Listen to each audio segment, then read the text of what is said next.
Assalamualaikum warahmatullahi wabarakatuh. Kami dari kelompok ingin mempresentasikan tugas kelompok hukum ekonomi dan bisnis Bu Rilda. Izinkan nama anggota saya sendiri Bagus Riko Kurniawan, NPM 194 2011 044. Anggota kami bernamakan Muhammad Rizky Derisya, NPM 194 2011 011. Kajian analisis mengenai perubahan konsep perseroan terbatas PT pasca disahkannya Undang-Undang Cipta Kerja. Yang A, hubungan antara Undang-Undang 40 tahun 2007 tentang perseroan terbatas dengan Undang-Undang Nomor 11 tahun 2020 tentang Cipta Kerja.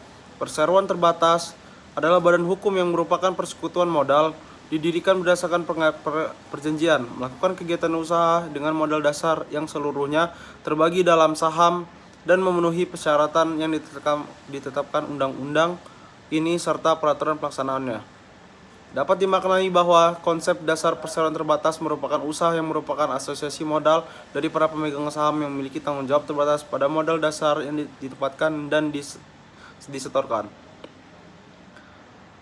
Kemudian, menurut Undang-Undang Nomor 11 Tahun 2020 tentang Cipta Kerja, untuk selanjutnya disebut Undang-Undang Cipta Kerja yang salah satunya klasternya mengubah menambahkan ketentuan dalam Undang-Undang Perseroan Terbatas.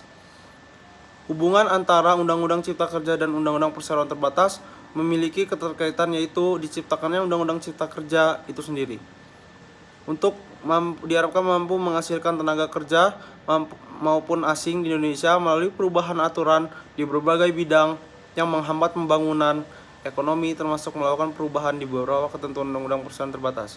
Terjadinya perubahan yang cukup terlihat dalam Undang-Undang Perseroan Terbatas ini melalui Undang-Undang Cipta Kerja, salah satunya dengan diperkenalkan dengan konsep baru dalam hukum perusahaan Indonesia, yaitu kehadiran Badan Hukum Perorangan dalam bentuk perseroan perorangan yang diusulkan bagi pelaku usaha mikro kecil (UMK). Tujuannya dibentuk yaitu untuk pelaku UMK memudahkan pengembangan usaha bagi pelaku UMK dengan dapat membentuk badan usaha berbadan hukum perseroan terbatas. Pemerintah melakukan perubahan beberapa ketentuan dalam Undang-Undang Perseroan Terbatas untuk mengakomodasi dengan terhadap pelaku UMK agar berusaha melalui bentuk badan hukum perseroan terbatas. Hal ini sesuai dengan ketentuan pasal 1 Undang-Undang Perseroan Terbatas tentang definisi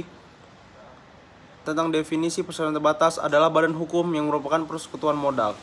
Didirikannya berdasarkan perjanjian melakukan kegiatan usaha dengan modal dasar yang seluruhnya terbagi dalam saham yang untuk memenuhi usaha modal dasar serta peraturan pelaksanaannya menjadi perseroan terbatas yang selanjutnya disebut perseroan. Adalah badan hukum merupakan persekutuan modal didirikannya berdasarkan perjanjian melakukan kegiatan usaha dengan modal dasar dan seluruhnya terbagi dalam saham atau badan hukum perorangan yang memenuhi kriteria.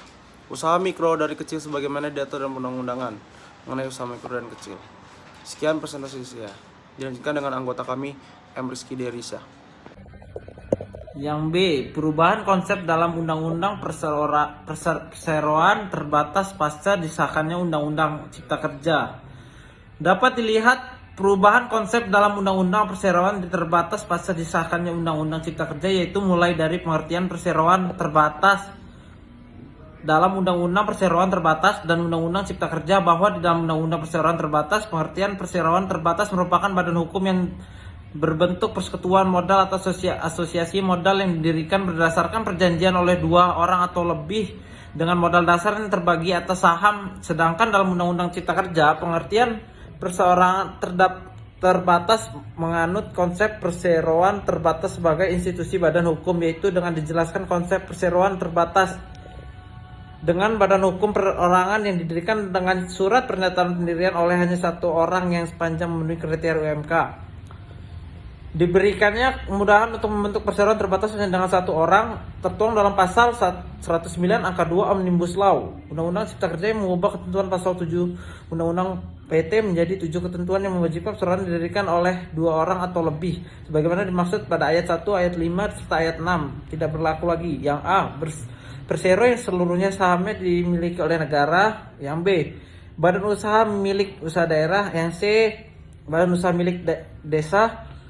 Yang D, perseorangan yang mengelola bursa efek, lembaga clearing dan penjaminan, lembaga penyimpanan dan penyelesaian, dan lembaga lain sesuai dengan Undang-Undang tentang pasar modal atau yang perseroan yang memenuhi kriteria untuk usaha mikro dan kecil. Pendirian perseroan terbatas dengan pendiri tunggal pada dasarnya mengakibatkan tidak terpenuhinya dua unsur dalam konsep dasar perseroan terbatas, yaitu adanya unsur persekutuan dalam prinsip persekutuan. Adanya perubahan tersebut berimplikasi pada konsep dasar perseroan terbatas sebagai sebuah usaha persekutuan. Hal ini dianggap mengubah konsep dasar perseroan terbatas yakni menjadi usaha dengan asosiasi institusi, syarat tata cara serta status badan hukum. Syarat yang wajib dipenuhi pendiri PT atau UMK atau perorangan adalah PT perorangan harus didirikan oleh warga negara Indonesia atau WNI dengan mengisi persyaratan pendirian dalam bahasa Indonesia. Yang B, WNI tersebut harus memenuhi syarat usaha minimal 17 tahun dan cakap hukum. Yang C, jumlah pemegang saham hanya 1 orang. Yang D, pendiri PT perorangan hanya dapat mendirikan PT perorangan sebanyak 1 kali dalam kurun waktu setahun.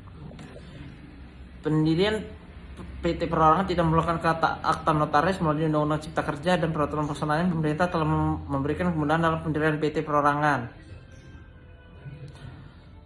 Syarat pendirian PT didasarkan pada pasal 109 angka 5 Undang-Undang Cipta Kerja yang memuat baru pasal 153A ayat 2 Undang-Undang PT, yang mana pendirian PT perorangan cukup dilakukan dan membuat syarat untuk pendataan kegiatan usaha, modal usaha.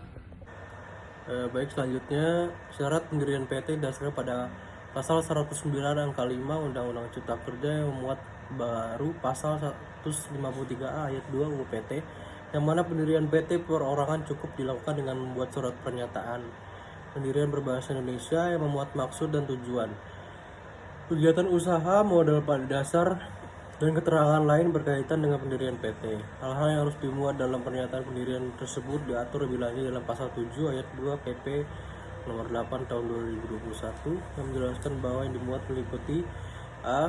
Nama dan tempat kedudukan PT, B. Jangka dan waktu dan berdirinya, C. Maksud dan tujuan serta kegiatan, D. Jumlah modal dasar, modal ditempatkan dan modal disetor, E. Nilai nominal dan jumlah saham, F. Alamat PT perorangan, dan nama lengkap, tempat dan tanggal lahir, pekerjaan, tempat tinggal, nomor induk kependudukan, dan nomor NPWP.